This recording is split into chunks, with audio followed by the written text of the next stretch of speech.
Hello மக்களே, எல்லாரும் எப்படி இருக்கீங்க? முதல்ல வாயில மாட்டி எடுத்துன்னு வந்த மாதிரி இருக்குதுங்க. அதாவது ஜப்பான் கஸ்டம்ஸ்ல வந்து பாத்தீங்கன்னா இந்த மொத்த பொருளும் நாங்க ஸ்கிராப் பண்ணிடுவோம் அப்படின்னு சொல்லிட்டாங்க.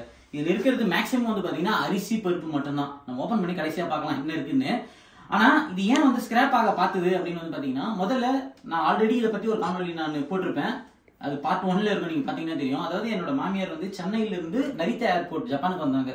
ஜப்பான் கஸ்டம்ஸை பொறுத்த வரைக்கும் உங்களுக்கு இந்த பைத்தோ சானிட்டரி சர்டிஃபிகேட்ன்றது அவசியம் அப்படின்றத பத்தி அந்த காணொலியில் நான் போட்டிருப்பேன். அதை போய் நீங்க செக் பண்ணி பாருங்க என்ன பிரச்சனை ஆச்சுன்னு.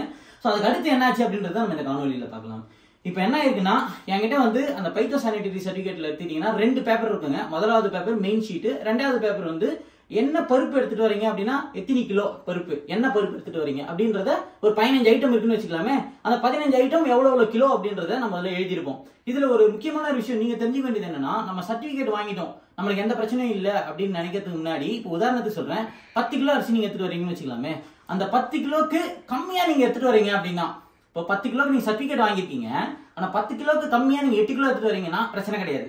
ஆனா நீங்க 10 கிலோக்கு சர்டிபிகேட் வாங்கிட்டு 12 கிலோ எடுத்துட்டு வரீங்கன்னு வச்சுக்கலாமே, யார் கண்டுக்க போறா இது அப்படின்னு நினைச்சு அவங்க செக் பண்ணி பார்த்துட்டாங்க அப்படின்னா, அந்த 15 ஐட்டம் இருக்கு பாத்தீங்களா, அந்த 15 ஐட்டத்தை மொத்தமா ஸ்கிராப் பண்ணிடுவாங்க.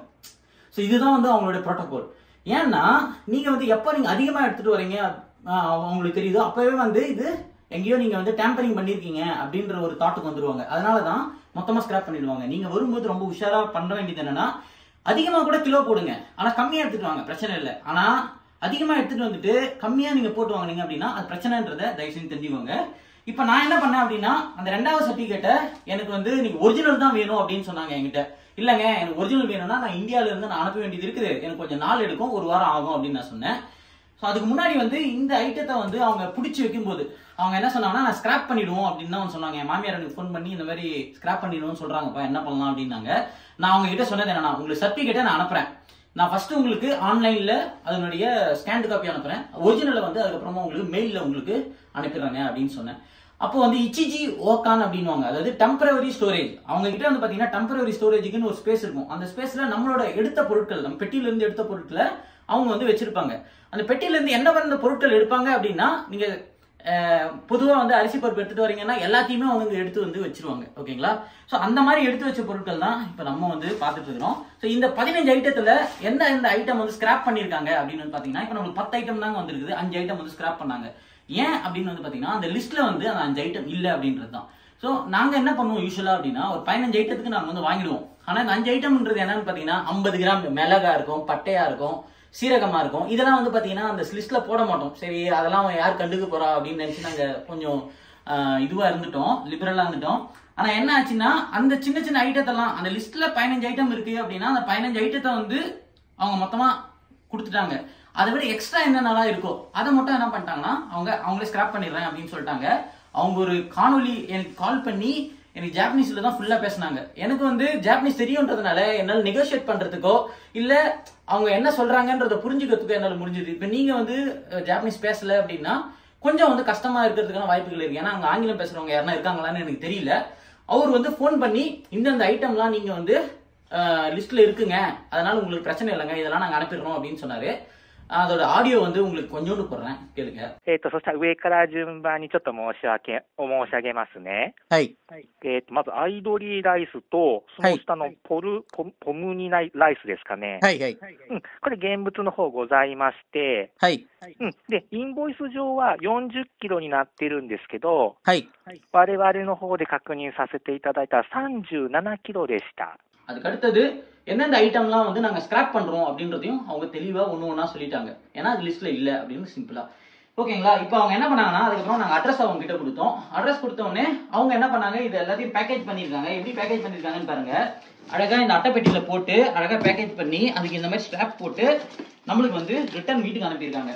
இது வந்து பாத்தீங்கன்னா ஜப்பான் போஸ்ட்ல வந்து சாக்குபராய் அப்படின்வாங்க. அதாவது நீங்க போஸ்ட்பெய்ட் மாதிரி நீங்க வீட்டுக்கு எடுத்துன்னு வந்து கொடுக்கும்போது நம்ம காசு கொடுத்தா போதும். இப்போ இந்த 2 ஐட்டம் வந்து அரிசி பருப்பு மட்டும்தான், 40 கிலோ கிட்டத்தட்ட எனக்கு இது வந்திருக்குது.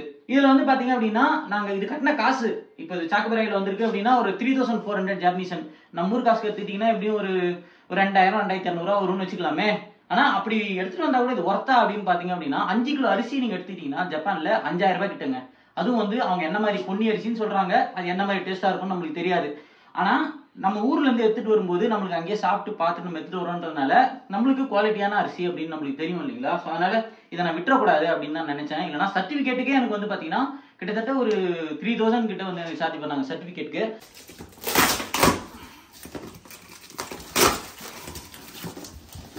ஸோ நம்ம எடுத்துட்டு வந்த ஐட்டமை அழகா பார்த்தீங்கன்னா பொன்னி ரைஸு இப்படிதான் 5 கிலோ பேக்குன்னு நினைக்கிறேன். இது 5 கிலோ பேக்கு. ஸோ நம்மளுக்கு உதயம் பருப்பு இது ரிட்டர்ன் வந்துருக்குது. அப்புறம் பார்த்தீங்கன்னா வேர்க்கடலை இது ரிட்டர்ன் வந்துச்சு. இன்னொரு 5 கிலோ பார்த்தீங்கன்னா பொன்னி ரைஸு. ஸோ இந்த பாக்ஸில் நம்மளுக்கு என்னென்ன வந்திருக்கு அப்படின்னு பார்க்கலாம். மொத்தமாக வந்து இதில் நம்மளுக்கு 15 கிலோ அரிசி, 15, இது ஒரு 10, 25, இதில் ஒரு 10 இருக்குதுங்க. ஸோ இந்த ஒரு அரிசி பார்த்தீங்க அப்படின்னா நாங்கள் ஃபுல் பேக்கெட்டில் தான் வாங்கணும். ஓகேங்களா. இந்த மாதிரி பேக்கெட் இருக்குங்களா 5 கிலோ பேக்கெட்டு.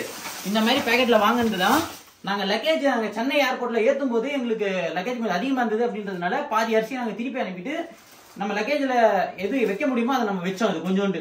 ஏன் இதை உங்களுக்கு நான் சொல்கிறேன் அப்படின்னா, நீங்கள் இந்த மாதிரி கவரில் சாதாரண டைப் பண்ணிருக்கு பார்த்தீங்களா, இந்த மாதிரி நீங்கள் எடுத்துகிட்டு போயிட்டு சென்னையில் இருக்கக்கூடிய பைத்தோசானிட்டரி சர்டிஃபிகேட்டில் கொடுத்தீங்க அப்படின்னா அவங்க அப்ரூவலே ஃபஸ்ட்டு கொடுக்க மாட்டாங்க.